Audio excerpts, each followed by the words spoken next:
Hello friends, bio world में आप सभी का स्वागत है। आज ये सभी लोग जुड़ जाइए। आज के लेक्चर में जो है आप लोग बायोलॉजी के न्यूमेरिकल करने वाले हो। मॉलिक्यूलर बेसिस ऑफ इनहेरिटेंस जो चैप्टर है आपके एनसीईआरटी में क्लास 12th के अंतर्गत, वहाँ से कुछ जो है न्यूमेरिकल्स क्वेश्चंस पूछे जाते हैं जो कि आपको प्रीवियस ईयर में भी देखने को मिला होगा। देखिए क्वेश्चन मैं आपके सामने रखूँगा, वो प्रीवियस ईयर में जो क्वेश्चन पूछा गया था। और भी कई टाइप के क्वेश्चन पूछे जा सकते हैं। तो आज के लेक्चर्स में वही सारे न्यूमेरिकल्स पर जो है पूरा लेक्चर्स होगा। तो चलिए सभी लोग जुड़ जाइए, लाइक वाला बटन सभी लोग दबा दीजिए एक बार। चलिए कुछ क्वेश्चंस दे रहा हूँ, देख सकते हैं क्वेश्चंस। चलिए इनको सॉल्व करने की कोशिश कीजिए। पहले क्वेश्चन को पढ़िए। A piece of DNA contains 400 base pair, what will be the length of DNA. Hindi में बोले तो डीएनए के एक टुकड़ा में जो है 400 बेस पेयर है। तो डीएनए की लंबाई बतानी है आपको। डीएनए कैसी होती है? डीएनए ऐसे ऐसे सुर सुर खींच देते हैं ऐसे ऐसे, जो कि गलत स्ट्रक्चर है। लेकिन हम समझने के लिए समझ रहे हैं कि चलो ठीक है यही डीएनए है, लेकिन ऐसी डीएनए नहीं होती है। भूलकर भी नहीं बनाइएगा, इस तरह के स्ट्रक्चर गलत होते हैं, ऐसे स्ट्रक्चर, ठीक है। तो ये डीएनए की लंबाई कितनी होगी अगर बेस पेयर आपको इतनी दे रखी है? ये क्वेश्चन से पूछा गया है। क्या बना पाएंगे आप? चलिए, दिक्कत आ रही है, कोई बात नहीं। चलिए अगला क्वेश्चन लीजिए। ये क्वेश्चन तो बना ही सकते हैं, 2020 में पूछा गया था आपके पीएम एग्जाम में, बना सकते हैं इनको। यदि एक डीएनए में थायमीन की मात्रा 20% है तो ग्वानिन की मात्रा होगी। देखिए जितना थायमीन होता है उतना ही क्या होता है। चलिए मैं इन क्वेश्चन को बनाता हूँ, फिर टेंशन नहीं लेना है किसी को। मैं पूरा एक्सप्लेन करूँगा ये क्वेश्चन क्यों ऐसे बना, ऐसे क्यों नहीं बना, सब एक्सप्लेन करने वाला हूँ, ठीक है। चलिए, आपको पता है, जो लोग चैप्टर पढ़े होंगे पता होगी उनको, कि प्यूरिन का जो अमाउंट होता है वो इक्वल होता है किनके? पैरामिडीन के, ठीक है। तो प्यूरिन और पैरामिडीन के अमाउंट इक्वल हो गए। उसी प्रकार से आपके जो होते हैं थायमीन के अमाउंट की किनके बराबर होता है? एडेनिन के इक्वल होता है, ठीक है। तो ए इक्वल टू टी, और टी का मान है आपका 20%, तो ये भी हो जाएगा 20%, ठीक है। और टोटल बेस पेयर कौन कौन से होते हैं? एडेनिन होते हैं, थायमीन होते हैं, ग्वानिन होते हैं, और आपका साइटोसिन होते हैं डीएनए में, ठीक है। ये चारों के चारों नाइट्रोजिनस बेस हैं। चारों के चारों मिला करके 100% हो जाएंगे कि नहीं होंगे बताएंगे? होएंगे, बिल्कुल होएंगे। ए और टी का मान पुट कर दीजिए। 20% प्लस में 20%, यहाँ पर हो गया आपका जी प्लस सी इक्वल टू 100, ठीक है। परसेंट हम लगा भी सकते हैं, अभी अभी कैलकुलेशन कर रहे तो छोड़ दे रहे हैं, फिर बाद में ऐड कर लेंगे। 20 प्लस कितना हो गया? 40, 40 हो गया। और आपको पता है कि एडेनिन बराबर होता है थायमीन का, उसी प्रकार से ग्वानिन बराबर होता है किसका? साइटोसिन का। क्लियर है? तो हम यहाँ पर जी के बदले में हम लिख सकते हैं या तो सी या नहीं तो जी, कुछ भी ले सकते हैं क्योंकि ये एक दूसरे के इक्वल है।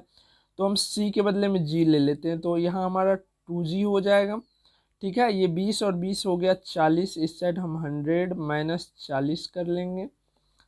2G, फिर आया 3G, फिर आया 4G, ठीक ना। चलिए G बराबर क्या हो जाएगा? 100 में से 40 गया तो 60/2 गया, 30% आ गया। ग्वानिन बराबर 30%, ठीक है। ग्वानिन बराबर कितना? 30%। और ग्वानिन किसके बराबर है जी? साइटोसिन के। तो साइटोसिन का भी मान 30% हो गया, ठीक है। यही आंसर आया था आपका एग्जाम में, या एग्जाम में कुछ और आंसर कर दिए थे? कमेंट कीजिए तो, जल्दीबाजी के चक्कर में कौन लोग एग्जाम में जो है आंसर गलत करके आ गए थे। मैं जानता हूँ कि आप जानते होंगे आंसर, फिर भी जल्दीबाजी के चक्कर में गलत करके आ गए हैं। कौन कौन ऐसे स्टूडेंट हैं जो भी गलती ऐसे किए हैं? प्लीज़ नेक्स्ट टाइम ऐसे मत कीजिएगा, थोड़ा सा टाइम ले करके क्वेश्चन को सोचकर, क्योंकि एक क्वेश्चन आपको 5 मार्क्स दे रहा है, 5 मार्क्स दे रहा है, तो समझिए आपका रैंक कितना जो है लोवेस्ट पे आ रहा है और अच्छा कॉलेज मिलने की ओर आप आगे बढ़ जाओगे। ठीक है, तो नेक्स्ट टाइम बहुत ही अच्छा से केयरफुली आपको क्वेश्चन करने हैं। चलिए, जो लोग ये समझ गए उनके लिए तो बहुत अच्छी बात है, जो लोग नहीं समझे हैं तो चलिए अब हम आपको समझाते हैं कि ये ए क्या है, टी क्या है, नीन, थायमीन, ग्वानिन, साइटोसिन क्या है। और जो लोग जानते हैं तो चलिए उनका रिवीजन हम करवा देते हैं। ठीक है, बहुत ही जल्दी करवा देंगे। चलिए डीएनए, पहले डीएनए बताइए, डीएनए क्या है। सभी लोग जानते होंगे कि डीएनए को जेनेटिक मटेरियल कहा गया है। क्यों कहा गया है? इनके अंदर जेनेटिक कोड को, ठीक, या जेनेटिक लक्षण को, ठीक है, स्टोर करने की क्षमता होती है, और ये आनुवांशिक लक्षण को स्टोर करके यानी कि जमा करके एक पीढ़ी से दूसरी पीढ़ी में ले जाता है, इसीलिए हम इसे आनुवांशिक पदार्थ के रूप में जानते हैं। ठीक है, अब हमें ये पता लगाना है कि ये डीएनए बना किन किन चीज़ों से होता है। ठीक है, तो सबसे पहले आपको पता ही होगी इनके बारे में कि ये किन किन चीज़ों से बना होता है। ये बेसिकली 3 चीज़ों से मिलकर के बना होता है। कौन से ऐसे 3 चीज़ हैं जी? आलू बैंगन पराठा? नहीं ना। चलिए, कौन कौन से चीज़ हैं? शुगर है आपके, क्या है? शुगर है, और फॉस्फेट ग्रुप, फॉस्फेट ग्रुप, और किन चीज़ों से बना हुआ है? Nitrogenous base.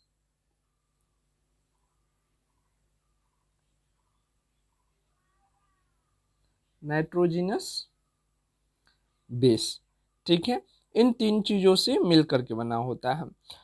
शुगर तो आपको पता ही हो, डीएनए में क्या होता है? डीऑक्सीराइबोस शुगर होते हैं, डीऑक्सीराइबोस शुगर। उसके बाद फॉस्फेट ग्रुप, फॉस्फेट ग्रुप के बारे में आप लोग जानते हैं या नहीं जानते हैं? पहले ये बताइए, जानते हैं कि नहीं जानते हैं? ऐसा होता है क्या? बिल्कुल नहीं। 3- ये होते हैं फॉस्फेट ग्रुप। ठीक है, और नाइट्रोजिनस बेस में जो होते हैं ये 2 टाइप के होते हैं नाइट्रोजिनस बेस। मैं कलर थोड़ा सा चेंज कर लूँ तो आपको यहाँ पर जो है -3 दिख रहा है क्या? इसी कारण से डीएनए में क्या होती है? निगेटिव चार्ज आती है। ठीक है, जब आपका एक इलेक्ट्रोनेगेटिव तत्व और एक इलेक्ट्रोपॉजिटिव तत्व मिलकर के बनते हैं तो वो जो आपका बनता है मटेरियल, वो एसिडिक नेचर का बनता है। क्या बनता है? एसिडिक नेचर का बनता है। इसीलिए हम क्या बोलते हैं? Deoxy ribo nucleic acid. ठीक है, एसिड हम इसीलिए बोलते हैं क्योंकि यहाँ पर एक जो है इलेक्ट्रोनेगेटिव तत्व है और एक इलेक्ट्रोपॉजिटिव तत्व है। जब दोनों का जो है रिएक्शन होता है तब जाकर के क्या बनता है? या तो वीक एसिड बनेगा लेकिन या स्ट्रॉन्ग एसिड बनेगा, लेकिन बनेगा एसिडिक ही। ठीक है, तो ये फंडा तो आपको समझ में आ गई। अब आते हैं नाइट्रोजिनस बेस की। यहाँ पर मैं कलर थोड़ा सा चेंज कर ले रहा हूँ। नाइट्रोजिनस बेस जो होता है वो 2 प्रकार का होता है। ठीक है, एक होता है प्यूरिन। ठीक, मैं थोड़ा सा इधर कर ले रहा हूँ। अभी तक तो आप लोग ऊपर का स्क्रीनशॉट ले लिए होंगे, ले लिए हैं ना? चलिए, मैं थोड़ा सा इनको नीचे लेकर करके बड़ा सा मैं समझा रहा हूँ। ठीक, टेंशन नहीं लेना है। एक क्या होता है? प्यूरिन। दूसरा क्या होता है? प्रिमेडीन। ठीक है,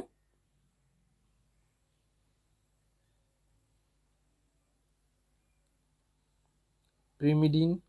प्यूरिन में क्या क्या होता है बता सकते हैं? अरे वाह, पेड कोर्स के सारे बच्चे फटाफट आंसर दे रहे हैं, क्या बात है, बहुत अच्छा। ऐसे ही आंसर दिया कीजिए। ठीक है, प्यूरिन में क्या क्या होता है? 2 बेस होते हैं। पहले होते हैं एडेनिन। पहले क्या होते हैं? एडेनिन। ठीक है, दूसरा क्या होते हैं? ग्वानिन।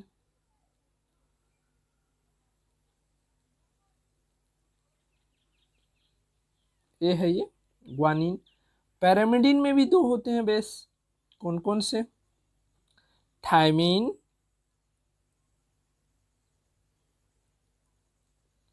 और दूसरा साइटोसिन, साइटोसिन, ठीक है। वही अगर हम बात करें आरएनए में, तो आरएनए में क्या होता है, थायमिन की जगह पे क्या आ जाता है, यूरासिल आ जाता है, ठीक है। तो ये हो गया आपका नाइट्रोजिनस बेस। प्यूरिन और पैरामिडिन क्या हो गया, नाइट्रोजिनस हो गया, नाइट्रोजिनस बेस। नाइट्रोजिनस बेस में फिर क्या क्या होती है, एडेनिन, ग्वानिन, थायमिन, साइटोसिन होती है, ठीक है। तो ये क्या है और इसको किस प्रकार से क्लासिफाई की जाए, इसके लिए एक अमेरिकन साइंटिस्ट जिनका नाम है इरविन चारगफ, ठीक है, उन्होंने अपना कुछ हाइपोथेसिस दिए जिनको चारगफ रूल के नाम से हम लोग जानते हैं। चलिए उनके बारे में जानते हैं कि चारगफ साहब ने क्या कहा। तो चारगफ साहब के यहाँ पर आप HD में तो नहीं, ठीक है ना, 3GP में आप इनका चेहरा देख सकते हैं। यही आपके चारगफ साहब, जिन्होंने बहुत ही अच्छा काम किया।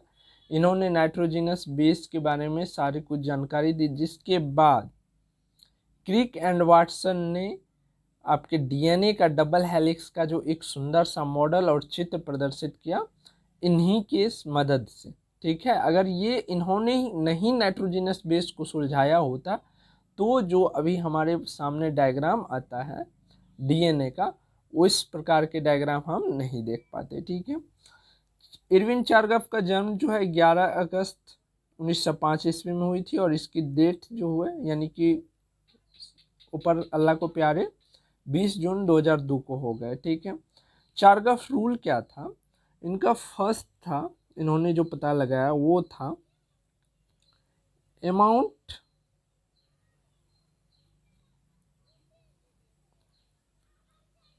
Of purine is equal to प्रीमेडिन,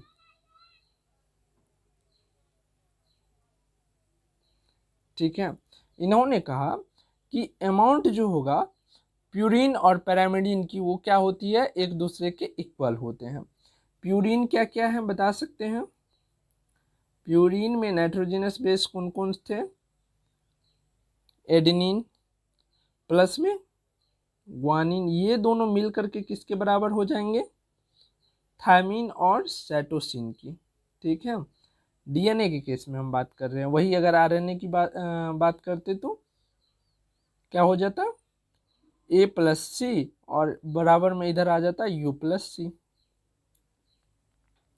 ऐसा होता क्या, नहीं होता, क्योंकि यहाँ पर G आएगा ना। चलिए आप लोग कमेंट में बताते रहिए, ठीक ना, कहीं छूट जाता है तो फिर आप लोग के कमेंट देख करके कुछ कुछ सीखने को मिल जाता है। चलिए ठीक, तो इन्होंने बताया कि प्यूरिन जो होंगे वो पैरामिडिन के इक्वल होंगे, ठीक। तो इस कंक्लूजन के द्वारा हम एक पॉइंट आगे बढ़ सकते हैं, जो इनके द्वारा ही दिखाया गया था, हम अपने मन से नहीं आगे बढ़ रहे हैं। यहाँ पर नहीं कुछ है तो क्या है, एक है ना, उसी एक का हम लोग इस्तेमाल करेंगे। चलिए A+G/T+C = 1।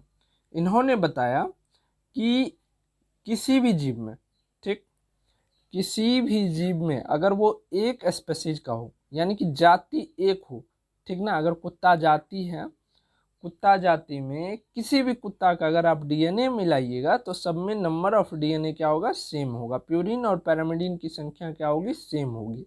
लेकिन एक स्पेसीज के अंदर ही ये आप अगर दोनों के बीच में डिफरेंस देखिएगा, तो ऐसा नहीं कि मनुष्य ले लीजिए और घोड़ा ले लीजिए और दोनों का DNA मिलाते रहिए, कभी नहीं मिलेगा, ठीक। तो एक स्पेसीज की, ठीक। चलिए इसको हम थोड़ा सा जामा पहना देते ताकि अच्छा लगे थोड़ा सा देखने में। इसका सेकेंड कंक्लूजन क्या था, सेकेंड कंक्लूजन बताइए, फटाक से बताइए। सेकेंड कंक्लूजन था इसका कि अमाउंट जो होगी किसकी, एडेनिन की, वो किसके बराबर होंगे, थायमिन के।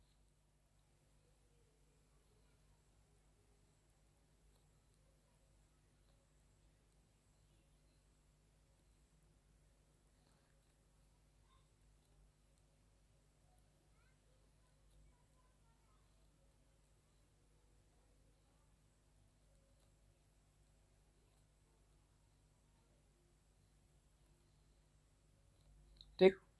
Amount of adenine is equal to amount of thymine, ठीक है। एडेनिन का जो अमाउंट होगा, यानी कि जितनी एडेनिन की मात्रा होगी किसी भी डीएनए में, उतनी ही मात्रा होगी किसकी, थायमिन की, ठीक है। ये इसका सेकंड कंक्लूजन के अकॉर्डिंग था। और सेम उसी प्रकार से जितनी ग्वानिन होगी उतनी ही साइटोसिन होगी, ठीक है। तो हम कह सकते हैं A equal to T and G equal to C. इसी के आधार पर अभी हमने जो क्वेश्चन बनाया बैक में, थायमिन वाला जो दिया हुआ था, जो आपकी 2020 में पूछा गया था, इसी कंक्लूजन पे हमारा आंसर आया था, ठीक ना। इसी कंक्लूजन पे हमारा आंसर आया था। चलिए इसको हम भी जामा पहना दे, इसको भी अच्छा लगेगा, नंगा पुंगा अच्छा नहीं लगता है ना। चलिए ये हो गया। एक और कंक्लूजन था इसका कि अगर आप किसी अलग जाति में, ठीक है, जैसे कि गधा और घोड़ा की जाति में अगर आप डीएनए को करवाइएगा कि अमाउंट कितने की डिफरेंस आ रही है, तो कुछ ना कुछ की डिफरेंस आएगी, ठीक है। तो उसके लिए इन्होंने थर्ड जो कंक्लूजन रखा था, ठीक है, वो रखा था कि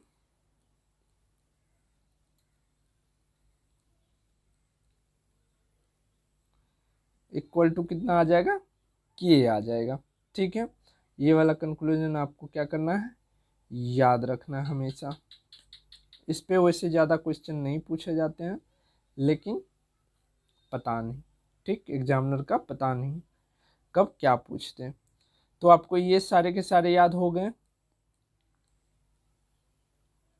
ये सारे के सारे याद हो गए। चलिए जूम आउट कर दे क्या। इरविन चारगफ साहब ने जो बताया कि आपका एडेनिन जो होगा वो किसके बराबर होंगे, थायमिन के बराबर होंगे, और आपका ग्वानिन जो होगा वो साइटोसिन के बराबर होगा। ये इनका सेकेंड कंक्लूजन था। फर्स्ट कंक्लूजन था इनका कि अमाउंट ऑफ प्यूरिन जो होंगे वो इक्वल होंगे किसके, पैरामिडीन के, ठीक है। यहाँ से तो ये आपको देखने को मिल गया, जिसके अनुसार आपका ये क्वेश्चन बन गया, ठीक है। ये क्वेश्चन बन गया। अब इस क्वेश्चन बनने के लिए हमें थोड़ा सा और आगे बढ़ना होगा और डीएनए के हेलिक्स स्ट्रक्चर को समझना होगा। तो चलिए हम थोड़ा सा और आगे बढ़ के डीएनए के हेलिक्स स्ट्रक्चर को समझते हैं, फिर आपको इस क्वेश्चन का भी सॉल्यूशन बताएंगे और सॉल्व करेंगे। फिर इसी टाइप में आपको ढेर सारा क्वेश्चन अभी हम करवाने वाले हैं। तो चलिए पहले डीएनए के हम स्ट्रक्चर को देख लेते हैं, ठीक है। तो यहाँ पर आप देख सकते हैं ये आपका एक शुद्ध डीएनए है, किसी प्रकार की इसमें दोष नहीं है, ठीक ना, शुद्ध है ये। इनकी अगर बात करें, इनका एक घुमाव का, जिसको टर्न बोलते हैं, ठीक, एक घुमाव की जो लेंथ होती है, यहाँ से मान के चलिए यहाँ तक की जो लेंथ होगी वो कितनी होगी बता सकते हैं, 34 एंगस्ट्रम, ठीक है। अगर न्यूटन मीटर में बोले तो, सॉरी न्यूटन मीटर नहीं, नैनोमीटर में, ठीक, नैनोमीटर में बोले तो नैनोमीटर, ठीक है। अगर हम बात करें कि दोनों हेलिक्स के बीच का फैलाव कितना होता है, तो कितना बताइए आप लोग, 20 एंगस्ट्रम। अब जो मेन चीज है वो ध्यान दीजिएगा, मेन चीज ये जो आपका एक टर्न है, ठीक, यहाँ से यहाँ तक, मैं दूसरा कलर ले रहा हूँ ताकि कंफ्यूज नहीं होइएगा, यहाँ से यहाँ तक में जो है टोटल 10 बेस पेयर होते हैं। क्या, 10 बेस पेयर होते हैं। 10 बेस पेयर बोले तो एडेनिन, थायमिन, ग्वानिन और साइटोसिन ऐसे ऐसे जुड़े। एडेनिन जो होते हैं वो थायमिन से डबल हाइड्रोजन बॉन्ड से जुड़े होते हैं, और ग्वानिन जो होते हैं वो ट्रिपल हाइड्रोजन बॉन्ड से साइटोसिन के साथ जुड़े रहते हैं, ठीक है। तो ऐसे ऐसे कर करके 10 आपको देखने को मिलेगा, जिसको हम लोग क्या बोलते हैं, बेस पेयर बोलते हैं, ठीक। ये एक हो गया, दो हो गया, ऐसे ऐसे करके आपको कितने मिलेंगे, 10 मिलेंगे एक हेलिक्स में। एक हेलिक्स मतलब एक टर्न के, ये जो दिख रहा सामने वाला घुमाव में, ठीक। और जब डीएनए का एक टर्न बोलेंगे तो उनका लेंथ कितना होगा, 34 एंगस्ट्रम। क्लियर है। अब बात करें कि ये दोनों जो बॉन्ड है आपका एडेनिन थायमिन और ग्वानिन साइटोसिन के, जैसे कि आपको ये देखने को मिल रहा है, इन दोनों में कुछ गैप आपको दिख रही है। ये गैप कितनी है, ये अगर पूछें आपसे तो कितना बताइएगा, 3.4, थोड़ा सा बड़ा लिख दे रहा हूं, 3.4 एंगस्ट्रम। ठीक, क्या बताइएगा, 3.4 एंगस्ट्रम। क्लियर है। क्लियर है। डीएनए के डबल हेलिक्स किसने दिए थे, वाटसन एंड क्रिक ने दिए थे। कब दिए थे, 1953 ईस्वी में। ठीक, याद है ना। चलिए अब आते हैं हम उस क्वेश्चन पे। यहाँ पर सारी आपको देखनी चाहिए कि जो भी लेंथ है सभी आपके दिमाग में ऐड हुए कि नहीं हुए, ऐड हुए कि नहीं हुए, ऐड हो गए। चलिए अब हम क्वेश्चन पर आते हैं वापस, जो क्वेश्चन था हमारे पास उस क्वेश्चन पे आते हैं। देखिए अब क्वेश्चन पढ़िए, अब क्वेश्चन को आप पढ़िए। क्वेश्चन हमें 90% उम्मीद है आपसे बन जाएगी। चलिए बताइए, बना या नहीं बना, बना या नहीं बना। 400 बेस पेयर है तो डीएनए की लंबाई बतानी है आपको। कितनी है, 400 है। जल्दी से बता दीजिए। चलिए हमें क्या करनी है, एक ऐसे हम सीधा कर लेते हैं डीएनए का। ठीक, ये जो होती है ये बेस पेयर होते हैं। ठीक, ऐसे ऐसे करके जो है कितना दिया हुआ है, 400 बेस पेयर देना है। 400 टोटल हमें क्या किया हुआ है, बेस पेयर दिया हुआ है। इधर नहीं दिख रहा है, 400 बेस पेयर दिया हुआ है। तो हमें बताना है कि डीएनए कितना बड़ा लंबा है। ठीक है, कितना लंबा है डीएनए ये हमें बताना है। तो चलिए हम क्या करते हैं, पहले हम देखते हैं कि हम दूरी कैसे निकाल सकते हैं। तो अब आप बताइए कि दो बेस पेयर के बीच की डिस्टेंस कितनी थी, दो बेस पेयर की बीच की डिस्टेंस कितनी थी, 3.4 एंगस्ट्रम। यही था ना। तो बस इसी से गुना कर देंगे हम टोटल बेस पेयर में, अपने आप लंबाई आ जाएगा। तो चलिए वही करते हैं हम लोग, 400 गुना 3.4 एंगस्ट्रम। ये पॉइंट हटाइएगा, बट्टा 10 आएगा, 1 0 कैंसिल कीजिएगा तो कितना हो जाएगा, 34 गुना 40। 34 गुना 40 कीजिए, आपका आंसर आ जाएगा कितना, करके देखिए, तक करके देखिए गुना। इतना आ रहा है क्या, इतना आ रहा है क्या, इतना आपका लंबा हुआ क्या डीएनए। ठीक, 1360 एंगस्ट्रम लंबा आपका डीएनए होगा। मिला ना। चलिए अगला क्वेश्चन कीजिए। What will be the number of hydrogen bond in 5 turns of DNA. DNA के 5 टर्न में हाइड्रोजन की कितनी बॉन्ड होगी। आपको पता है कि डीएनए में जो होते हैं एडेनिन थायमिन के साथ और ग्वानिन जो होते हैं वो साइटोसिन के साथ किस टाइप के हाइड्रोजन बॉन्ड बनाते हैं, तो एडेनिन थायमिन के साथ डबल हाइड्रोजन बॉन्ड बनाते हैं और ग्वानिन साइटोसिन के साथ ट्रिपल हाइड्रोजन बॉन्ड बनाते हैं। तो अब आपको ये बतानी है कि डीएनए के 5 टर्न यानी कि 5 घुमाव में कुल कितने हाइड्रोजन बॉन्ड होंगे। ठीक है, आपको पता है कि एक टर्न में टोटल कितने बेस पेयर होते हैं, 10 बेस पेयर होते हैं। ठीक है, तो 5 टर्न में कितने हो जाएंगे, 5 गुना 10 कर दीजिए, कितने 50 हो गए। ठीक है, और आपको चारगफ रूल से ये भी पता है कि जितने प्यूरिन की संख्या होती है, संख्या नहीं मात्रा होती है, उतनी पैराविडिन की मात्रा होती है। ठीक है, तो 50 में से 25 हो जाएगा ये वाला ए डबल बॉन्ड टी, 25 ये हो जाएंगे और 25 हो जाएंगे आपके जी ट्रिपल बॉन्ड सी। तो यहाँ पर 25 से 2 को गुना कर दीजिए, क्योंकि यहाँ पर 2 हाइड्रोजन बॉन्ड है, तो 25 दूनी 50 H बॉन्ड मिल गए आपको, ठीक है।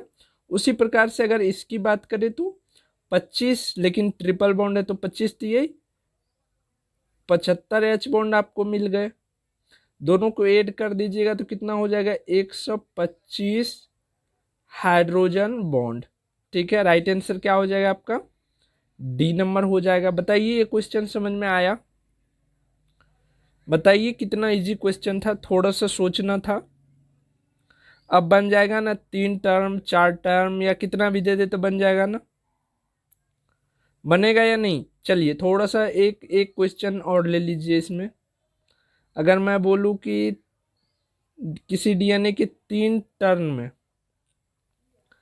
हाइड्रोजन बॉन्ड की संख्या बतानी है तो बताइए। तो 3 टर्न में कितनी हो जाएगी, सीधे गुना करेंगे 3 गुना 10 कितना हो जाएगा 30, अर्थात 15 हो जाएंगे हमारा क्या ए, यहाँ पर मैं कलर बदल लेता हूँ ठीक रहेगा। 15 हो जाएंगे उसमें एटी वाले, ए के साथ तो डबल बॉन्ड बनता है, और 15 हो जाएंगे ग्वानिन जो साइटोसिन के साथ ट्रिपल बॉन्ड बनाएंगे। तो 15 दूनी 30 हो गए, और यहाँ पर 15 तिये 45 हो गए। टोटल कितने हो जाएंगे, कितने हो जाएंगे 75 H बॉन्ड। क्लियर ना? अब ऐसा कोई भी क्वेश्चन आएगा तो बन जाएगा ना आपसे। चलिए स्क्रीनशॉट ले लीजिए, नहीं तो फिर से दोबारा जो है वीडियो को एक बार लेक्चर चालू कीजिए और सब नोट करते हुए चलिएगा, ठीक। हम बढ़ते हैं अगले क्वेश्चन पर। अगला क्वेश्चन है a piece of DNA contain 400 nitrogen base, base pair नहीं बोला गया है, बेस बोला गया है, ठीक है।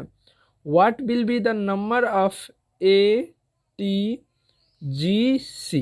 यहाँ पर प्यूरिन और पैरामिडिन की संख्या पूछ दी गई है, ठीक है।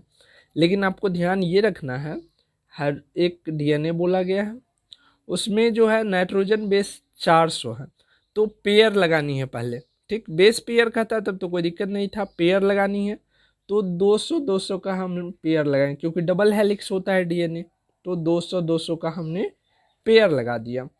अब बोला गया है कि इसमें आपको बतानी है कितना कितना, ए कितना होगा, सी कितना होगा, और आपका क्या होगा जी कितना होगा। चलिए वो भी हम देख लेते हैं। सबसे पहले पेयर में क्या होगा, एडेनिन होगा किसके साथ, थायमिन के साथ, ग्वानिन होगा किसके साथ, साइटोसिन के साथ, इसी प्रकार से होगा। तो हम कह सकते हैं कि 200 में से जो है 50% क्या हो जाएगा, एडेनिन थायमिन वाला हो जाएगा। 200 में से आपका अगर इस स्ट्रैंड की बात करें, इस स्ट्रैंड में आधा आधा तो होगा ना, आधा ग्वानिन, क्योंकि आपको पता है प्यूरिन इक्वल टू पैरामिडिन, ठीक।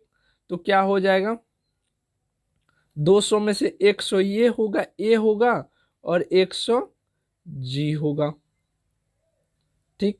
अगर ये इसके बराबर तो टी है, अगर एडेनिन 100 है तो थायमिन भी 100 हो जाएगा, और ग्वानिन 100 है तो ये भी 100 हो जाएगा। वैसे भी हम दिमाग लगा सकते थे कि 400 अगर नाइट्रोजन बेस है तो अगर टोटल तो 4 ही नाइट्रोजन बेस है ना, क्या क्या, ए कोमा टी कोमा जी कोमा सी, ये 4 ही नाइट्रोजन बेस है।